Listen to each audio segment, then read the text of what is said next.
Friend, it's time to remember the dream that God's put in your heart. I don't care how long and how tiring it's been. God will bring the dream to pass in your life. I think of Joseph in the Bible. His brothers were jealous of him because God gave him a dream and he was his father's favorite. You remember how his father gave him the coat of many colors to wear around. So his brothers were jealous of him because he was his father's favorite. And then Joseph ends up telling his brothers the dream he has, how all of them are going to bow to him. Well, they were jealous of Joseph, didn't like him. Well, they so hated Joseph, they pulled off his coat of many colors and then threw him into a pit to try to kill him.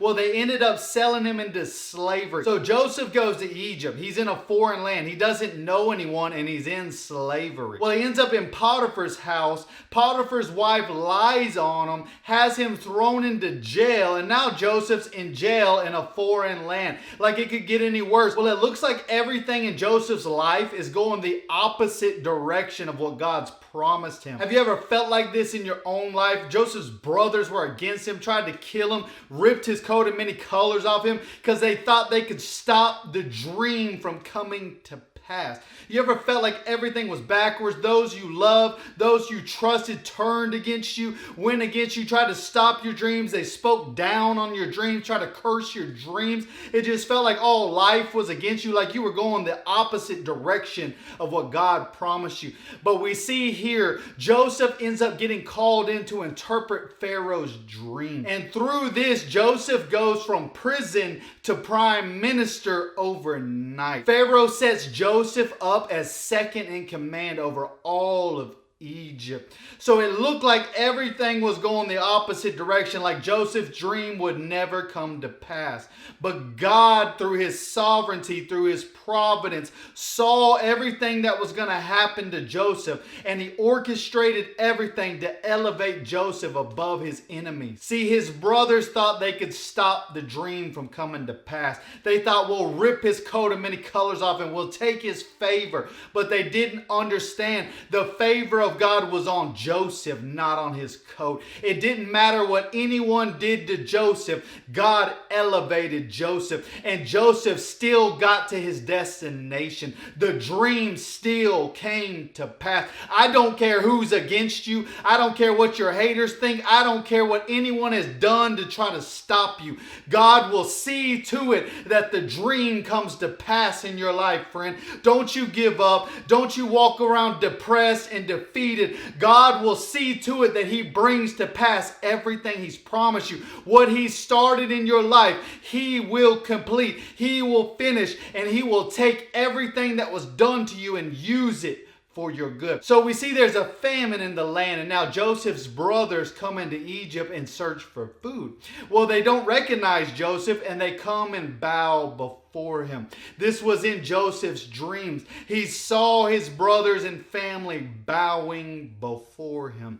The dream came to pass. Joseph tells his brothers, what you meant for my evil, God meant it for good. In his divine foresight, God saw everything you were going to do to me, and he turned it all and worked it all for my good. See, God is omniscient. He sees everything. He knows all. So he's already seen what people were going to try to do to you. He saw all the injustice in your life, and he's using it all right now to elevate you and promote you so the dreams will come to pass in your life. So as Joseph's brothers were bowing before him, Joseph could have got vengeance on his brothers. But this is why I believe God chose Joseph. It's because he didn't use the power and authority and influence that God had given him to try to get revenge on his brothers, to try to pay his brothers back. No, he was the bigger person. He showed them mercy. He ended up helping them and his father with food and took them in to provide for them and help them. So God has been getting you ready through everything you've been going through to elevate you, because he can trust you that you're not going to use the power and the authority and influence that God gives you to try to get revenge on your enemies, to be petty. No, you're going to be the bigger person. Therefore, God can trust you when he elevates you in this next season. So even though Joseph went through so much, the dream still came to pass.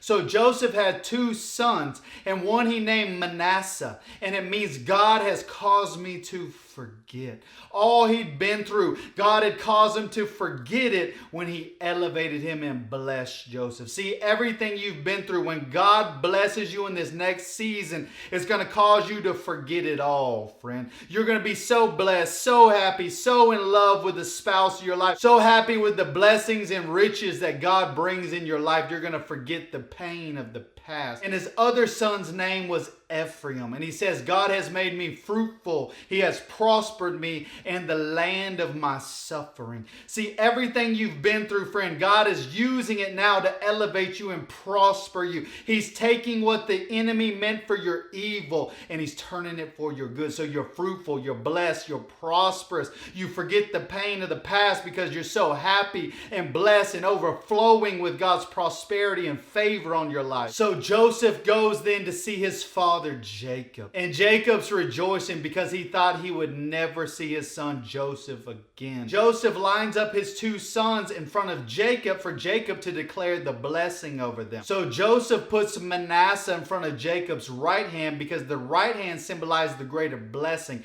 And since Manasseh was the older son, he would get the greater blessing. And he puts Ephraim, the younger son, in front of Jacob's left hand. And when Jacob goes to bless the two sons, he crosses his hands and he puts his right hand on Ephraim and his left hand on Manasseh, symbolizing that the younger would get the greater blessing than the older. He's showing forth that favor is unfair. God's election is what stands. See, the older was supposed to get the greater blessing, but God switched it up where the younger got the greater blessing. God doesn't go by the traditions of men, by the rules and laws of men. Who God chooses, that's who he will bless. He doesn't care what anybody thinks. He doesn't care about the traditions and laws of men. God chooses who he will. So Jacob crosses his arms to show the favor and election of God. God put his favor on the younger Ephraim and that he would be greater than the older. See, I don't care if you're the underdog, you're broken down and out, you've messed up, you botched it, you don't deserve to be blessed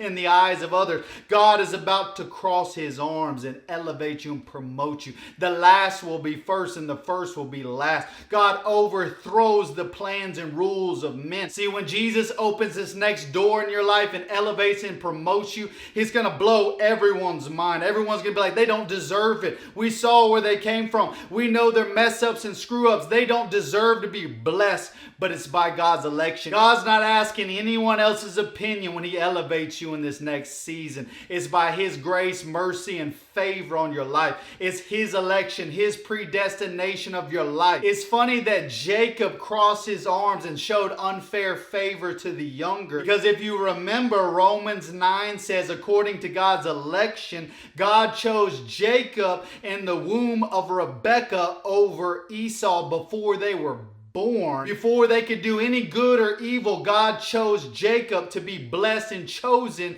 over Esau. It says the younger will rule over the older. And this is before they were even born, before they could do anything to earn God's favor, to earn his goodwill. God was showing us his election right here, that who he chooses is by his grace and his election. It has nothing to do with you earning it or your works. And so it's funny that Jacob's going to cross his arms and show unfair favor to Ephraim. Manasseh should have been blessed because of the roles of him being the older, by the traditions of man, the rules of men. But God switches things up for him and he blesses the underdog. He elevates the underdog. When God crosses his arms in this season, he's going to elevate you and promote you by his grace and his favor on your life. Has nothing to do with what you've done. It's his election, his predestination before the beginning of time. What he's chosen for your life, it will come to pass. It doesn't matter what anybody else thinks. If they think you should be blessed or not, it doesn't matter. God's not asking their opinion. When Jesus opens this next door and elevates you, it's all his grace and his favor on your life, friend. Get ready. The dream will come to pass. Keep going forward, friend. God's got you. It's his power, his election, his glory flowing through you. He is sovereignly guiding your life. He's giving you the grace, the empowerment you need. He's opening the right doors and he's going to see to it that your dreams come to pass. At the end of the day, it's not your works, It's not you striving. It's all God's election, His choosing, His predestination for your life. Your steps are ordered and determined by the Lord, friend. The dream will come to pass. Love y'all. Bless y'all.